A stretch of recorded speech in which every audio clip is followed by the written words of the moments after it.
Please subscribe this channel and hit the bell icon ताकि videos की सारी notification आपको मिलती रहे।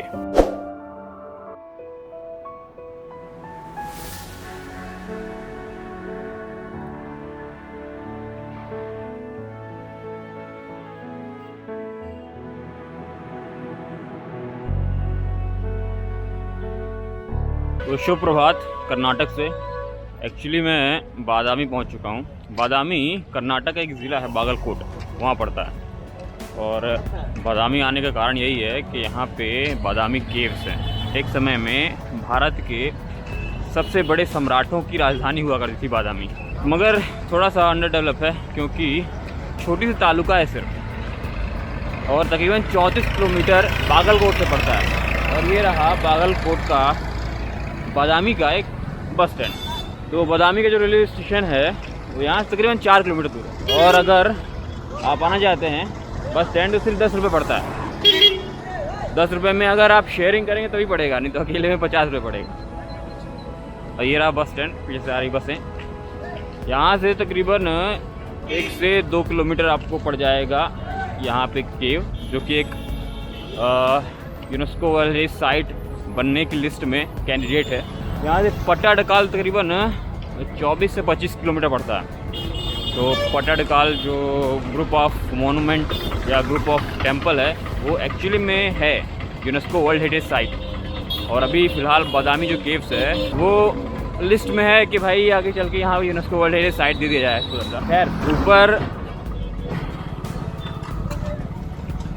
जो सूरज देख रहे हैं उसको, सूरज के जस्ट नीचे एक पहाड़ी आप देख रहे होंगे, तो वहाँ पे एक्चुअल में बादामी के फोर्ट हैं। सुबह का वक्त है तो थोड़ा सा नाश्ता कर लिया जाए। लगा दे एक प्लेट यार, 25 रुपये की 4 पूड़ी। तो कहानी शुरू करते हैं अपनी हिस्ट्री वाली। तो एक समय था जब गुप्त सम्राट समुद्रगुप्त पाटलिपुत्र से पहुँच गए थे कांचीपुरम, या कांची आप बोल सकते हो, जीतते जीतते। उन्हें इंडिया का नेपोलियन बुलाया था। नेपोलियन फ्रांस का सम्राट था जो अजेय था, जब तक कि इसे अंग्रेज और बाकी देश में कैद नहीं करते। लेकिन जो समुद्रगुप्त भारत के थे वो अजेय थे, उन्हें कोई भी हरा नहीं पाया था। और उन्हीं के शासनकाल में कर्नाटक और महाराष्ट्र में वाकाटक नाम से एक साम्राज्य था, जिन्होंने गुप्त साम्राज्य से दोस्ती कर ली थी। और वाकाटक के बाद कर्नाटक के दक्षिण ओर कदम्ब नाम का एक राज्य बना। उसी कदम्ब राज्य ने धीरे धीरे बढ़ते हुए पूरे कर्नाटक पर अधिकार कर लिया। और कर्नाटक की कदम्ब राज्य के आगे जब कदम्ब राज्य समाप्त हो जाता है तो बादामी चालुक्य करके साम्राज्य बनता है। और इस वक्त मैं फ़िलहाल बादामी में ही हूँ। नाश्ता काफ़ी अच्छा है, ठीक है, थैंक यू। तो नाश्ता हो गया और अब यहाँ से निकलना है भूतनाथ मंदिर की ओर।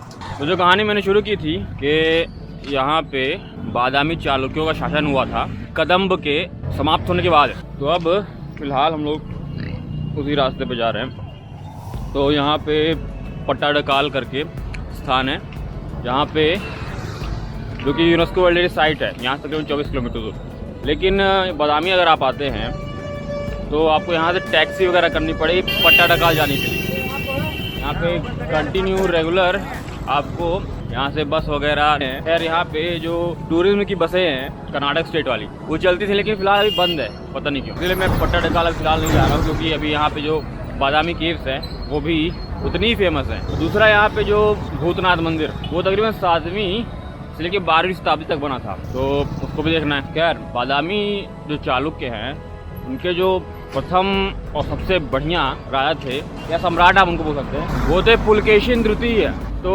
जब मैं कांचीपुरम में गया हुआ था, कांची, उस वक्त भी मैंने उनके विषय में थोड़ा बहुत जानकारी दी थी। एक बात और है, यहाँ पे जैसे कि जब भी मैं रेलवे स्टेशन में उतरता हूँ, प्रेफर यही करता हूँ कि रेलवे स्टेशन में ही उतरूँ और वहाँ पे अपने सामान वगैरह रख लूँ। तो क्योंकि वहाँ पे क्लॉक रूम वगैरह होते हैं, सामान रखो और आराम से दिन भर घूमो, और फिर वापस आके दूसरी ट्रेन पकड़ के निकल जाओ।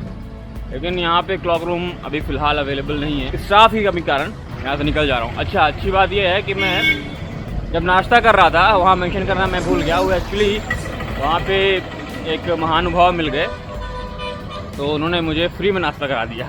25 रुपये का था। मैंने ऐसा नहीं कि मैंने देने का प्रयास नहीं किया, मैंने उन्हें मनाने की कोशिश की कि भाई ले लो, वो नहीं माने। तो मैंने जो कहानी शुरू की थी फिर मैं फिर से रिवाइज़ कर दे रहा हूँ। तमिलनाडु वाला अगर आपने नहीं देखा, कांचीपुरम वाला, तो रिवाइज़ ये करता हूँ कि पुलकेशिन द्वितीय नाम के राजा थे और उनका शासन जो है बादामी में था।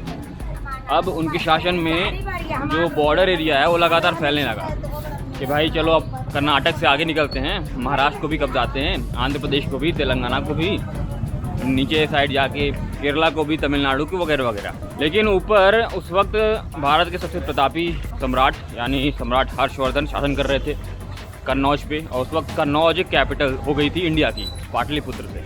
ये तकरीबन चल रहा था 612-615 के वक्त, यानी आज तकरीबन 1400 वर्ष पहले। खैर ये बादामी की सब्जी मंडी बढ़िया। अच्छा, अगर मंदिर वगैरह के वगैरह आपको नहीं पता चल रहा है तो सीधे पहाड़ की ओर देखो, बढ़ते रहो, ज़्यादा अच्छा है।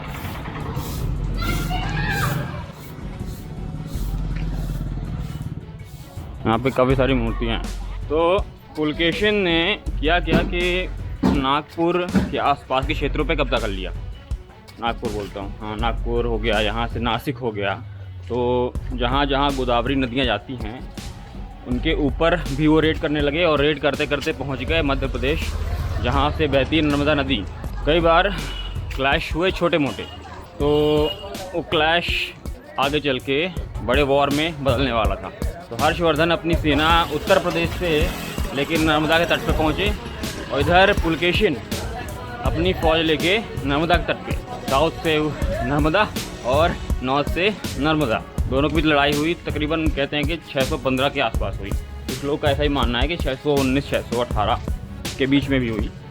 लेकिन 618-619 में जो पुलकेशिन है वो साउथ के अभियान में निकले हुए थे, साउथ इंडिया के अभियान में। तो ऐसा पॉसिबल था नहीं कि भाई एक टाइम पे दोनों जगह एक ही आदमी लड़े, तो 615 ज़्यादा लॉजिकल लगता है। तो पुलकेशिन जो चालुक्य राजा थे, चालुक्य सम्राट, वो हर्षवर्धन को हरा देते हैं, और हर्षवर्धन अपने पूरे कैरियर में पहली बार युद्ध हारते हैं, और वो इकलौता युद्ध रहता है जिसमें वो पराजित होते हैं। तो यहाँ से चलने लगता है चालुक्य बादामी चालुक्यों का सिक्का।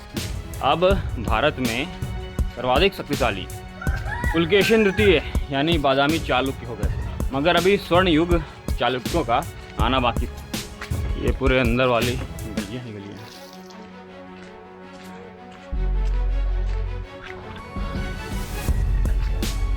नीचे काफ़ी सारे बादल हैं, और यहाँ पे वो ऊपर पूरा महल और मंदिर दिख रहा है, पुराना मंदिर और बाकी महल।